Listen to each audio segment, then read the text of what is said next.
할렐루야. 주님이 살아계십니다. 주님이 우리에게 찬양받으시기 합당하신 주님이시며 우리 인생 가운데 가장 귀하고 존귀하고 아름다운 분이십니다. 우리 좌우의 옆에 있으신 분들에게 한번 고백합시다. 주님이 나의 인생에 가장 귀합니다. 아멘. 주님이 나의 인생에 가장 귀합니다. 네, 주님 우리의 인생에 가장 귀하신 하나님이십니다. 제가 어저께 저희 친구한테 카톡 문자를 하나 받았습니다. 근데 그 친구가, 제가 워낙 친구가 없어요, 한국에. 그래서, 친구한테 카톡 문자를 받는다고 하는 것이, 떠나온 지가 15년이 되었기 때문에, 대학교 친구들하고도 연락을 그렇게 하지 않았고, 또 고등학교 친구들하고 연락을 그렇게 많이 하지 않았어요. 제가 예수님을 믿기 전에 만났던 친구라서 그리스도와 함께 싹 다 죽었습니다. 그래서 친구들이 저의 모습을 보면 너무 생소해가지고, 이제 더 이상 알아볼 수가, 네가 훈이냐, 살도 많이 쪘긴 했지만, 네가 훈이냐 할 정도로 친구들하고 연락이 없는데, 그래도, 고등학교 때 제 친구 중에 한 친구한테 연락이 왔는데, 그 연락이 보니까, 부고예요, 부고. 제 친구 중에 한 친구가, 엊그저께 토요일 날 죽었더라고요. 그 친구는 고등학교 때 정말 친했던 친구였습니다. 그래서, 고등학교 때 같이 게임도 하고 술도 마시고, 참 추억이 많았던, 추억이라고 하기에는 좀 안 좋은 추억이지만, 추억이 많았던 친구였는데, 한 10몇 년 전쯤에 암이 걸렸어요. 젊은 나이에. 후두암에 걸렸었는데, 수술을 하고 그 암을 다 제거한 줄 알았더니만, 그 암이 재발하고 나서 얼마 되지 않아서 바로 죽었다고 합니다. 결혼을 하고 초등학교 아이가 있는 그 아이인데요. 그 가장이었는데요. 참, 이 소식을 들으면서 많은 생각들이 저의 안에 교차하더라고요. 첫 번째는, 죽음이라는 게 나는 아직도 시간이 좀 많이 남은 줄 알고 생각했는데, 참, 다른 사람이 아니라 나랑 동갑인 친구가 죽었다고 하니까 참, 그 이야기가 남 이야기 같지 않더라고요. 제 이야기 같고, 죽음이 정말 피부로 느껴지더라고요. 그러면서 좀 한 가지 후회가 되었던 것은, 이 친구를 예전에 한번 만나서 이렇게 복음을 전할 수 있는 그런 기회가 있었어요. 그래서 아마 한 7년 전쯤이었던 것 같아요. 그래서 그 7년 전쯤에 한번 복음을 전했는데, 그 후에 연락을 계속하지 못하고, 또 삶의 바쁨과 여러 가지 이유로 인해서 그 친구가 이 기회가 있었을 텐데, 복음을 전하지 못한 것에 대해서 참 많이 후회가 되어지면서, 제 안에 그런 마음이 생겼습니다. 제가 죽음을 앞두고 있는 죽은 친구를 생각하니, 과연 내 인생 정말 죽음의 그 순간에 이르렀을 때 참 중요한 것들 그렇게 생각하고 살아가고 있는가? 내가 지금 가지고 있는 소중한 기회는 무엇인가? 내가 지금 이 순간에 추구하고 달려가야 할 것은 무엇인가? 그것을 좀 생각하게 하였습니다. 여러분에게 있어서 가장 소중한 것이 무엇입니까? 그거 한번 질문해 보고 싶었습니다. 여러분의 인생에 있어서 정말 소중한 존재, 또 정말 소중한 것들 무엇입니까? 우리 이 세상의 바쁨과 또 여러 가지 많은 것들로 인하여 늘 항상 우리의 에너지를 소비하고 또 많은 것들에 페이 어텐션 하면서 살아가지만 정작 이 세상은 참으로 중요한 것들에게 이렇게 주목하지 못하게 하는 것 같습니다. 예를 들면 자동차 광고를 봐도 그 광고 안에 그 광고를 보면 대부분 이런 SUV 같은 광고는 그 가족들이 막 행복한 모습으로 SUV를 타고 여행을 가는 그런 광고가 있습니다. 근데 그 광고가 얘기하는 것은 정말 중요한 것을 우리들에게 이렇게 터치하면서 이야기하는 것이죠. 너 이 자동차를 사면 너의 가족 가운데 이렇게 큰 행복이 찾아올 것이니까 이 자동차를 사라고. 그런데 사람들은 정말 정작 그 광고가 얘기하는 가족 간의 행복을 찾으려고 그 SUV를 사려고 돈을 벌려고 직장을 더 좋은 직장을 가지려고 추구하고 달려가다가는 정말 그 가족의 진짜 소중한 행복을 놓쳐버리고 잃어버리고 하는 그런 삶을 살아가게 됩니다. 그 세상이 지금 그런 것들을 조장하고 있습니다. 그런 게 아니죠. 그 자동차가 있다고 행복한 거 아니죠. 더 나은 직장이 있다고 해서 행복한 거 아닙니다. 돈이 있다고 해서 행복한 거 아닙니다. 지금 내가 사랑하는 내 아들을 정말 내 마음을 다해서 안아줄 수 있다면, 내가 내 사랑하는 부모에게 정말 사랑한다고, 미안하다고, 잘못했다고, 당신이 나에게 있어서 가장 소중하다고 그렇게 고백할 수 있으면 그것이 우리를 가장 행복하게 하는 것입니다. 무엇보다도 정말 소중한 우리 주 예수 그리스도, 그 예수 그리스도와 주님 감사합니다. 정말 사랑합니다. 주님 한 분이면 내 마음 충분하겠습니다. 내가 더 무엇인가 나중에 이렇게 되어서 저렇게 되어서가 아니라 주님, 내가 지금 이 순간 주님의 손을 꼭 잡고 주님과 한 마음으로 그렇게 주님과 동행하겠습니다. 이거면 충분한 것이죠. 오늘 퇴근하고 와서 우리 아이들의 얼굴을 보고 오늘이 마지막 날인 것처럼 그 아이들에게 그 아이들을 안아주고 허그해주고, 우리 부모님 이제 얼마 시간 남지 않았거든요. 그 부모님에게 사랑한다고 고백하고 그렇게 용서하고 또 서로 남은 시간들을 같이 누리고 하는 이것이 야말로 우리 인생에 정말 소중한 것들인데, 그 소중한 것들을 우리가 놓치고 살아가고 있지 않는가 한번 생각하면서 오늘 말씀을 대하기 원합니다. 오늘 말씀을 보면 그 정말 소중한 것들을 놓쳐버린 마리아와 요셉의 이야기가 나옵니다. 39절 말씀을 보시면 이제 주의 율법을 따라 모든 일을 마치고 갈릴리로 돌아가니 본 동네 나사렛에 이르더라.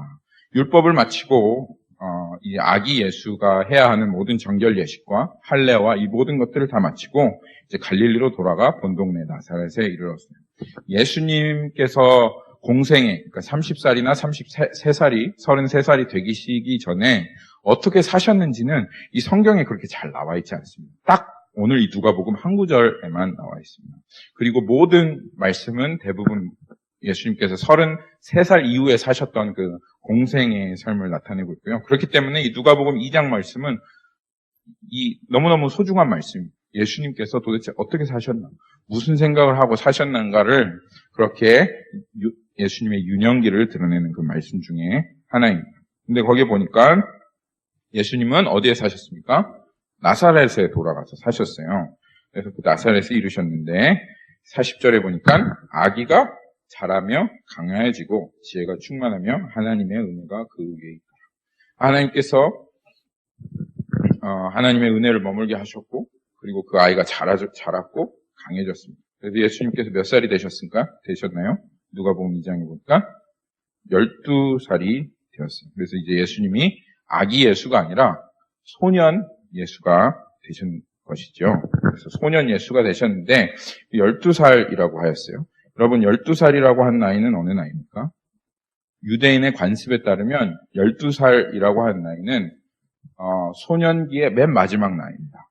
한마디로 얘기하면 13살이 되면 이제 성인식을 유대인들은 하고요. 그리고 바미츠바라고 해서 예수님 시대에는 없었는데 예수님 시대 이후에 바미츠바라고 하는 그런 관습이 생겨났고, 그 관습에 따라서 그 성인식을 치르면 요새 우리 사람들은 성인식을 치르면 넌 이제 성인이니까 네가 다 책임지는 거야 하고 그런 의미로 성인식을 하는 것처럼 유대인들도 마찬가지였습니다. 12세 이전에는 이 parents guardianship 밑에 있는 거예요. 그래서 율법을 어긴다 할지라도 그 율법을 어긴 책임을 누가 져요? 부모가 지는 거예요. 그래서 아이들이 율법을 어기지 않도록, 그래서 율법의 말씀대로 순종하며 살아갈 수 있도록 그렇게 지켜주고, 그리고 그 책임을 부모가 지는데 이제 13살이 딱 되는 순간부터 그 부모의 가디언십에서부터 벗어나서 이제 율법의 행동에 대해서 어기고 지키는 것에 대해서 누가 책임을 지는 나이가, 본인이 책임을 지는 나이가 13살이 되는 겁니다. 그러니까 아직 예수님께서는 그 부모의 그 책임 밑에, 부모가 얘기해야 하는, 부모가 말해야 하는 것들을 들어야 하는 그 책임 밑에 있는 나이가 지금 12살인 거예요. 그러니까는 지금 무슨 일이 일어나면 누구 책임이에요? 지금 누구 원망할 게 없고 지금 무슨 일이 일어나면 부모 책임인 거예요. 제가 원망한다는 얘기가 좀 이따 나와요. 부모 책임인 거예요. 그래요. 근데 이제 12살 이때에 요셉과 마리아가 유월절이 되어서 예루살렘으로 갑니다. 거기에 보면 유월절이 되어서 예루살렘으로 갔다 그렇게 나오죠.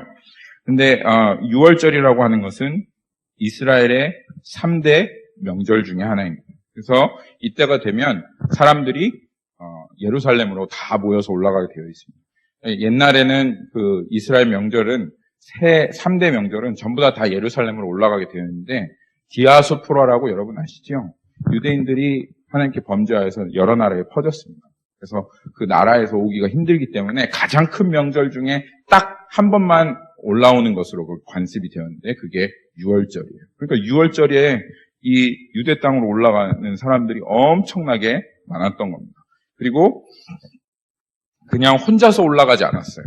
왜냐하면 중간중간에 가는 길에 강도들이 많기 때문에 캐러밴이라고 하는 그 그룹을 이루어가지고 친족들이나 아는 사람들이나 친구들이 모여서 그렇게 올라가는 것이 관습이 되었습니다. 오늘 보니까 이 요셉과 마리아도 그렇게 했던 것 같아요. 그의 부모가 해마다 유월절이 되면 예루살렘으로 가더니 예수님이 12살이 되었을 때에 그들이 이 절기의 관례를 따라 올라갔더라. 그래서 이 사람들 가운데 올라갔어요. 6월절에 그 가장 큰 명절이고 사람들이 모이니 얼마나 그 가운데 축제와 파티가 열어지겠습니까? 6월절은 이스라엘에게 있어서 건국절이나 마찬가지입니다. 하나님께서 자신을 구원해 내셔서 그리고 그 이스라엘 민족의 하나님이 되신 그날이에요. 그래서 여호와가 구원자이심을 축복하는 그날이고 기쁨과 또 즐거움을 마음껏 표출하는 6월절의 명절입니다. 특별히 6월절은 그 뒤에 따라오는 무교절, 그러니까 7일 정도 이어지는 그 절기에 시작하는 날이기 때문에 사람들은 더욱더 기쁘고 즐겁게 이 6월절을 지냈어요. 여러분 우리 명절 한번 생각해 보세요. 얼마나 축제입니까? 방에서는 전부 치고 거실에서는 고스톱 치고 텔레비전에서는 추석 설날이면 그 우리가 안 봤던 영화들이 쫙 나오지 않습니까? 제가 카톡에 우리 그 가족들 전체 카톡 안에 들어가 있는데요. 어떤 분이 명절 TV 편성표를 붙여주더라고요. 그래서 거기에서 TV에서 뭘 보라고 아주 명절에 TV를 뭘 볼까? 그러니까 얼마나 할 게 많아요. 얼마나 볼 것도 많고 특별히 6월절인데 그 친족들이 다 모였으니 그 예루살렘에 발 디딜 틈이 있겠어요? 그냥 발 디딜 틈도 없이 그리고 또 그때 또 장사도 해야 될 거 아니에요? 엔터테인먼트도 많을 거 아닙니까? 그러니까 너무 기쁘고 즐겁고 막 정신을 팔고 하는 사이에 야 이제 집에 가자 하고 집에 딱 가는데 어떤 일이 일어났어요? 그날들을 43절을 보니까 그날들을 마치고 돌아갈 때 아이 예수는 예루살렘에 머무셨더라 그랬어요. 이제 그 캐러반이 이제 가니까 혼자서 가면 또 강도들을 당하니까 위험하죠. 그러니까 이제 캐러반들과 같이 이제 다시 나사렛으로 농내로 돌아가려고 하는데 막 정신없이 떠들고 또 마리아도 또 성모시지만 또 마리아도 또 아줌마시잖아요. 아줌마. 또 이 같이 즐겁게 아줌마들끼리 가면 뭐 수다를 이렇게 막 떨면서 가지 않겠습니까? 성모 마리아도 똑같은 아줌마입니다. 네. 뭐 거기에 메릿이 없어요. 거기에 기도해봤자 아무리 안 돼요. 예수님께 기도해야 됩니다. 네. 막 떠들고 가는데 벌써 하루길을 갔어요. 그런데 자기 아들이라고 하는 예수는 어디에 있습니까? 예루살렘에 머물렀어요. 이 부분에서 우리 한번 우리의 인생을 좀 잠깐 돌아보면서 묵상할 것이 있다고 생각합니다. 축제와 같은 인생, 파티와 같은 인생, 너무 바쁘고 또 볼 것도 많고 할 것도 많고 이룰 것도 많은 인생. 그렇게 7일, 8일이 되는 인생을 즐기다가 정작 우리가 정말 소중하게 생각해야 하고 소중한 것들을 놓치고 잃어버리는 경우가 있을 수 있다. 마리아와 요셉에게 예수는 단지 예수가 아니었습니다. 내 아들 예수였고 내 인생에 있어서 큰 아들, 가장 소중한 아들 그 예수였어요. 그럼에도 불구하고 무엇에 정신이 그렇게 팔려 있는지, 정신이 팔려서 자기 동행 가운데 예수가 있는 줄도 모르고 없는 줄도 모르고 그렇게 부모가 같이 갔다 그 말. 여러분 우리도 그렇게 할 수 있습니다. 너무 정신이 없고 너무 바쁘고 이룰 것 많고 할 것이 많은 이 인생 가운데 여러분 예수님 정말 여러분과 함께 하고 있습니까? 여러분의 삶 가운데 정말 예수님 있습니까? 이거 미처 생각해 보지 못하고 그 인생길 걸어갈 수 있다는 거예요. 그런데 여러분 우리 인생의 가장 소중한 분 누구입니까? 이거 없으면 나 살 의미 없다라고 얘기하는 분 누구입니까? 적어도 여기 앉아 계신 분들은 예수 아닙니까? 예수입니다. 우리 예수 없으면 우리 인생 뭡니까? 우리의 아들 없으면, 우리 사랑하는 아들과 남편과 우리의 부모 없으면 우리 인생 정말 무슨 의미가 있습니까? 그런데 여러분 이 세상은 여러분의 정말 모든 우리의 주목을 받아야 할 예수님으로부터 우리의 시선을 빼앗아갑니다. 우리의 인생의 정말 중요한 것들로부터 우리의 시선과 우리의 어텐션을 빼앗아갑니다. 그래서 정말로 먹고 마시고 즐기고 누리다가 정말 우리의 인생의 가장 중요한 것들을 놓치게 만드는 그것이 바로 이 세상입니다. 우린 정신을 번쩍 차려야 되겠습니다. 이 세상이 그렇게 우리의 시선과 주목을 끌 때 정신 번쩍 차리고 우리 정말 예수님 동행하고 있는가? 그리고 우리가 정말 소중한 것에 우리의 주의를 기울이고 있는가? 그리고 그걸 추구하며 그렇게 살아가고 있는가? 우리의 인생을 한번 생각해 보아야 하겠습니다. 그런데 부모에게 있어서 그 아들은 너무나 소중한 존재인데도 불구하고 그런데 왜 이 요셉과 마리아는 예수가 자기와 함께 있는 것을 알지 못하였나요? 거기에 보니까 44절에 동행 중에 있는 줄로 생각하고 하룻길을 간 후 친족과 아는 자 중에서 찾았다. 그렇게 얘기를 하고 있습니다. 다른 게 아니에요. 동행하고 있겠지. 예수, 나랑 같이 지금 걸어가고 있겠지. 나와 함께 하고 계시겠지. 라고 하는 그 생각 때문인 거예요. 나홀로 집에처럼, 이 말씀 보면서 나홀로 집에가 생각났어요. 정말 우리 아들이 나랑 함께 있겠지라고 생각하고서는 비행기를 벌써 타버린 거예요. 그래서 가버린 거예요.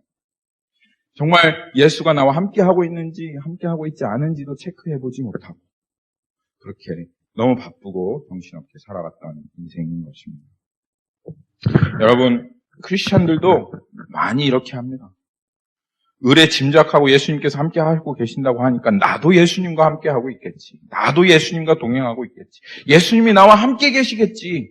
그렇게 생각하고서는 예수님과 실제로는 동행하지 않는 삶을 살아가고 있는 그리스도인들이 참 많이 있다. 교회 안에 많이 있습니다. 우리가 참 흔히 범하는 실수는 이겁니다. 주님 여기 잠깐만 계세요. 제가 어디 금방 갔다 올게요.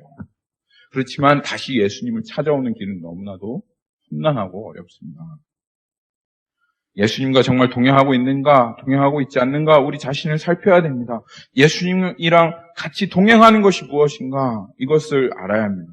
여러분 예수님과 동행할 수 없는 자리에는 가지 말아야 합니다. 예수님과 동행할 수 있는 곳만 가야 됩니다. 예수님과 동행할 수 없는 것을 알면서도 그 자리에 가면 다시 예수님께 돌아오는 것은 너무너무 힘든 일입니다. 오늘 여기에 보니까 다시 그 예수님을 찾기 위해서 그는 그 인생을 되돌아가야 했습니다. 44절에 보니까 동행 중에 있는 줄로 생각하고 하룻길을 간 후 친족과 아는 자들 중에 찾았던 거예요. 하룻길을 이미 먼저 왔어요. 예수님이랑 떨어져서 하룻길을 먼저 왔어요. 그래서 동행 중에 친족과 친구들 사이에 예수님이 있는가 막 찾아봤어요. 그런데 예수님이 있어 없어요? 예수님 없어요. 하루 길을 가고서 24시간이 지나고 나서야 예수님 찾았는데 거기 예수님 없는 거예요. 그제서야 이 부모는 큰일 났구나. 예수님을 잃어버렸구나. 예수님을 놓쳤구나. 하고 가는데 예수님을 찾는데 얼마나 많은 시간이 걸립니까? 만나지 못하며 찾으면서 예루살렘에 돌아갔더니 얼마 후에 사흘 후에 성전에서 만난즉 그가 선생들 중에 앉으사 그들에게 듣기도 하시며 묻기도 하시니 듣는 자가 그 지혜와 대답을 노랗게 여기시니 하루 길을 갔는데 예수님을 찾으려고 하니까 꼬박 며칠이 걸렸어요? 3일이 걸렸어요. 3일. 여러분 여기에 인생의 교훈이 있다고 생각합니다. 잃어버린 그 자리에서 그것을 바로 찾지 못하잖아요. 그리고 나서 인생을 어느 정도 살다가 다시 그것을 다시 찾으려고 하면 그것보다 훨씬 더 오래 걸린다고 하는 것이 인생의 교훈입니다. 지금 조금 괜찮겠지 하고 밀어놓는다면 우리 아이들에게 그런 얘기 했어요. 얘들아, 너 한번 생각을 해봐라. 오늘 지금 숙제해야 하는데 조금 있다 숙제해야지 하고 하면 어떤 후회를 하니? 그때 할 걸. 그런 후회를 하지. 수학 문제도 마찬가지예요. 지금 선생님이 이렇게 수학 문제 설명해 주잖아요. 그럼 지금 들어야 돼요. 그리고 나중에 지금 나 듣기 싫어. 나중에 들을래 하고 그리고 나서 집에 가서 혼자 공부하잖아요. 그러면 그 수업 시간에 했던 그때 듣고 이해했을 때보다 훨씬 더 많은 시간이 들어갑니다. 그리고 나서 이해 못해도 내가 조금 더 커서 이해하지. 그러면 캐치업하기가 너무너무 힘든 것이 우리들의 인생입니다. 여러분, 이게 우리의 인생이에요. 이스라엘 백성은 가데스 바냐에서 가나안, 하나님의 그 약속한 땅까지 딱 8일 거리였어요. 하나님께서 말씀하신 대로 나라 동행하고 내 말에 순종하고 이 가나안 땅에 들어가자. 그러면 그냥 그 8일만 걸어서 가나안 땅에 들어갔으면 됐어요. 그런데 그때 나 하나님과 동행하지 않겠습니다. 순종하지 않겠습니다. 조금 있다가 나중에 할게요. 했다가 그들은 그 가나안 땅에 들어가기 위해서 40년간을 광야에서 헤매야 했습니다. 여러분이 아직 신앙의 인생에, 신앙의 여정에 경험이 없다면 경험이 많은 분들에게 한번 물어보십시오.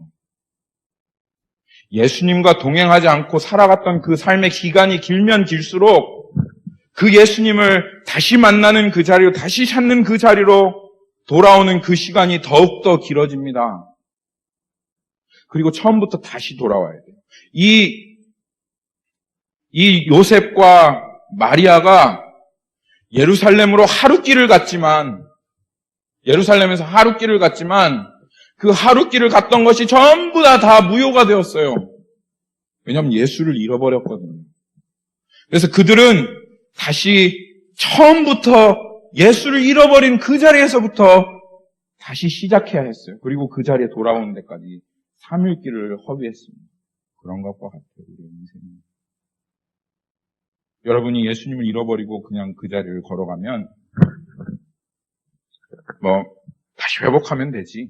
다시 하면 되지. 라고 생각하지만 하루를 허비하면 3일이 걸리고 한 달을 허비하면 3개월이 걸리고 1년을 허비하면 3년이 걸리고 10년을 허비하면 30년이 걸리는 그렇게 돌아와야 하는 것이 예수를 잃어버린 인생입니다. 반드시 그렇습니다. 반드시 잃어버린 그 자리로 돌아와서 처음부터 다시 시작해야 합니다.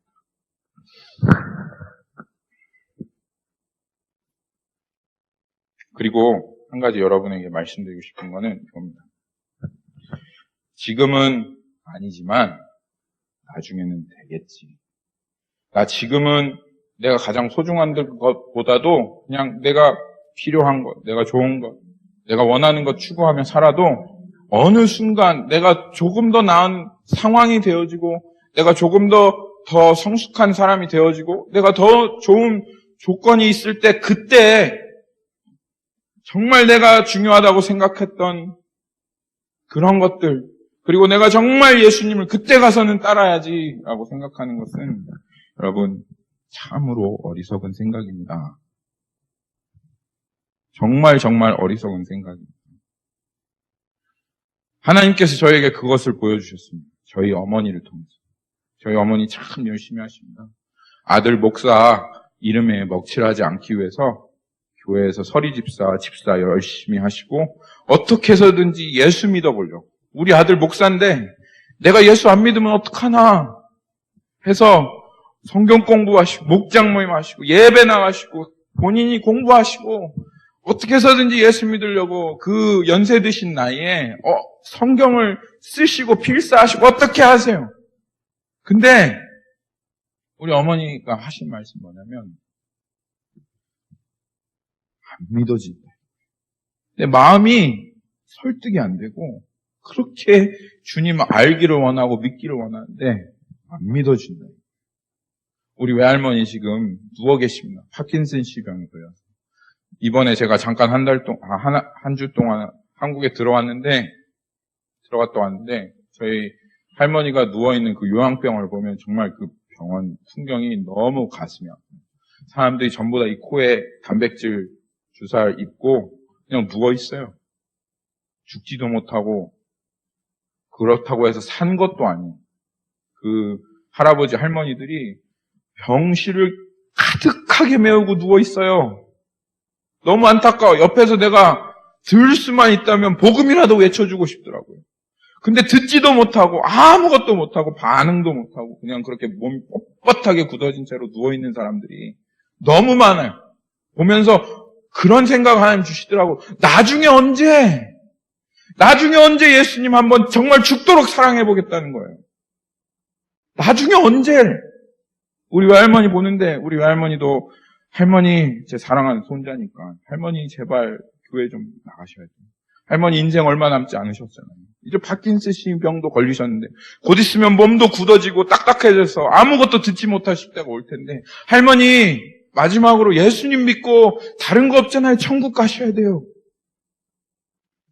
할머니가 우리 어머니 다니시는 교회를 오신다고 40분씩 아침에 버스를 타고 그 새벽에 오셔가지고 예배를 드리고 돌아가셨어요.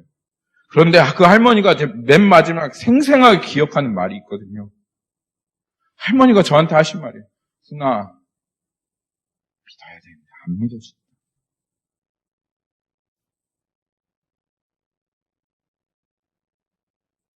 안 믿어진다.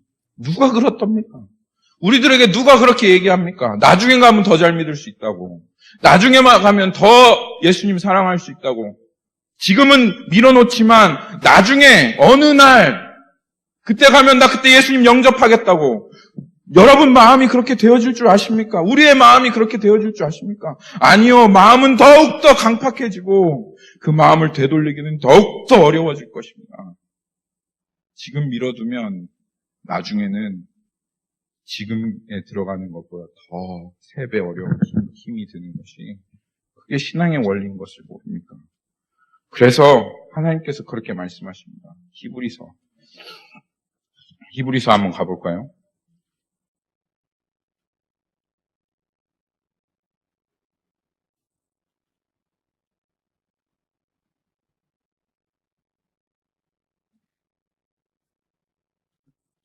히브리서 3장 12절, 13절.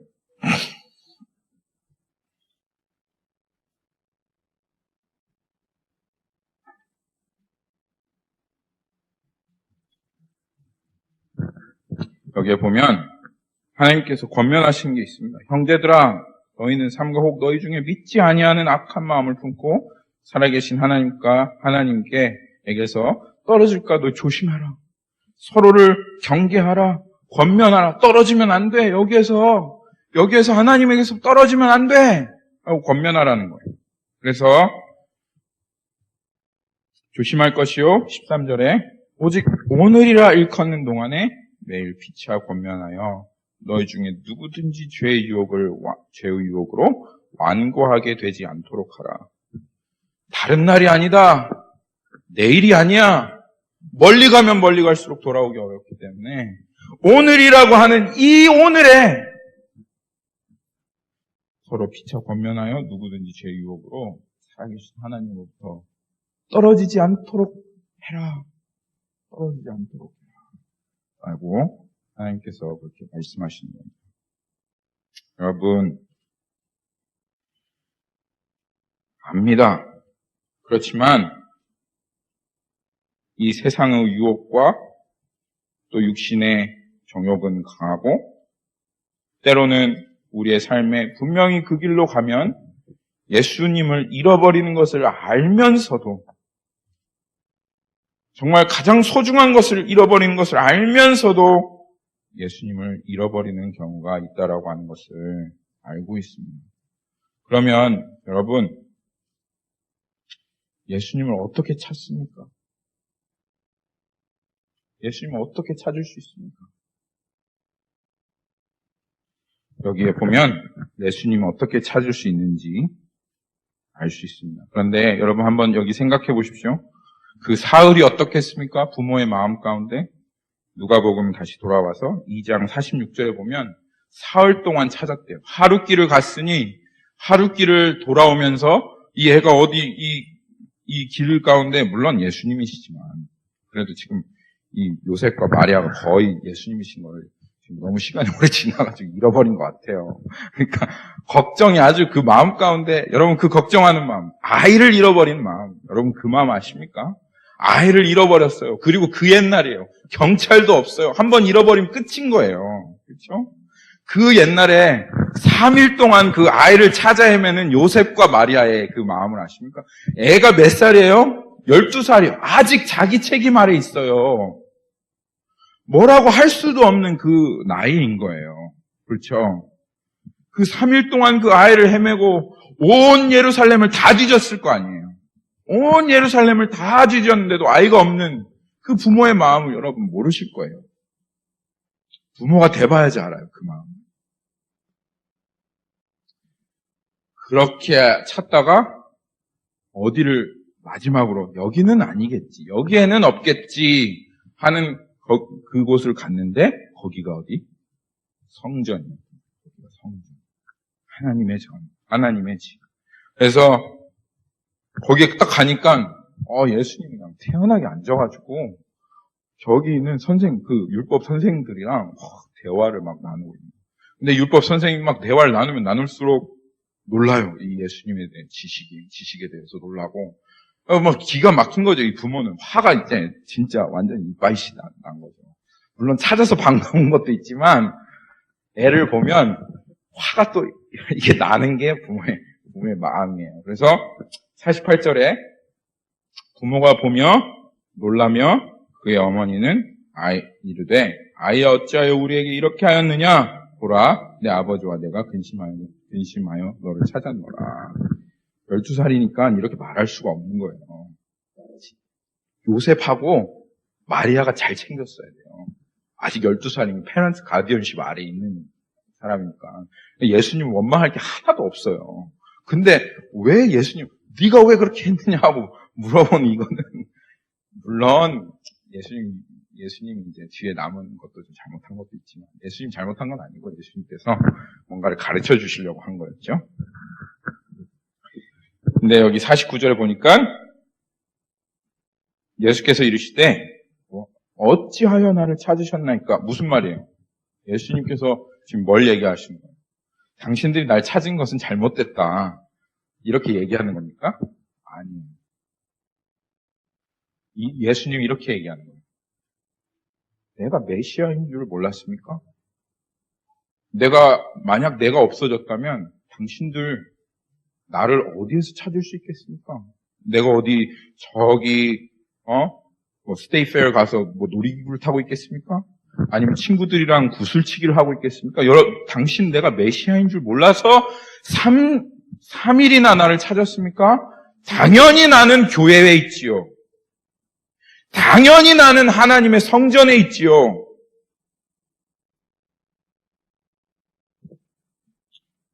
내 아버지의 집에 있어야 할 줄을 알지 못하셨나이까 하시니. 여러분, 예수님은 어디에서 찾을 수 있습니까? 예수님은 성전에 계십니다. 예수님은 하나님의 집에 계십니다. 우리가 삶을 살아가다가 내 인생 가운데 정말 나 예수님 잃어버렸네. 나 예수님 정말 잃어버리고 그렇게 살았구나. 그렇게 생각하신다면 여러분 예수님이 계신 곳은 바로 하나님의 전이요 하나님의 집인 이 교회입니다. 교회로 나오셔야 합니다. 이 공동체로 오셔야 합니다. 그곳이 예수님을 찾는 곳입니다. 우리의 인생에 우리의 삶에 정말 예수님을 잃어버리고 나 이제 어떻게 해야 되나 돌아온 그 탕자와 같이 그 탕자가 하나님을 잃어버리고 정말 돼지 쥐염 열매를 맺는 그 자리에서 이젠 어떻게 아버지께로 돌아가야 하나라고 고민했을 때 그 인생을 살았던 그 인생이라 할지라도 정말 예수님을 찾아 돌아올 수 있는 오직 그 자리는 바로 예수님께서 그 예수님의 이름을 둔 내가 두세 사람이 나의 이름으로 모인 곳 그곳에 내가 있겠다. 그래서 이 교회 건물이 아니라 그 예수님의 이름으로 모여서 예수님께서 약속하신 대로 예수님의 임재가 있는 그 자리. 우리 아이들이 예수님을 잃어버렸거든. 너 다시 교회로 돌아가라. 예수님의 이름으로 모인 그 자리로 돌아가라. 그래서 거기에서 다시 예수님을 만나라. 우리가 일주일의 삶을 살아가는 동안 예수님을 잃어버리고 삶을 살았다면 다시 예수님을 찾는 곳은 바로 이 교회 공동체, 이 예배 공동체, 예수님이 이름을 두신 이 공동체에 바로 예수님이 계십니다. 그리고 다시 그 예수님을 찾고 오늘 이 자리에서 내가 예수님과 동행하고 있는가, 동행하고 있지 않는가 다시 한번 생각하고 예수님과 다시 동행하는 그 자리로 나아가는 것이 바로 오늘 이 예배 공동체에서 우리가 행해야 할 것입니다. 여러분 예수님 잃어버렸습니까? 그렇다면 교회 공동체로 나오십시오. 다른 건 말고 정말 예수 그리스도의 이름을 두고 그 예수 그리스도의 이름으로 모인 그곳으로 나가십시오. 맨 마지막 날에는 주님께서 이렇게 말씀하셨습니다. 마태복음에 가면 마지막 날에는 사람들이 사람들을 미혹하여 예수는 저기에 있다, 예수는 여기에 있다 할 것이라고 그렇게 얘기했습니다. 그런데 예수는 여기에도 없고 저기에도 없습니다. 예수는 아무 곳에도 없어요. 예수는 오직 한 곳, 두세 사람이 모인 예수 그리스도의 이름으로 모인 그곳에 내가 있다고 주님 말씀하셨습니다. 예수는 거기에 계십니다. 예수를 잃어버린 분, 예수를 꼭 그곳에서 찾으십시오. 말씀을 맺으며 여러분의 몇 가지 말씀드리고 싶습니다.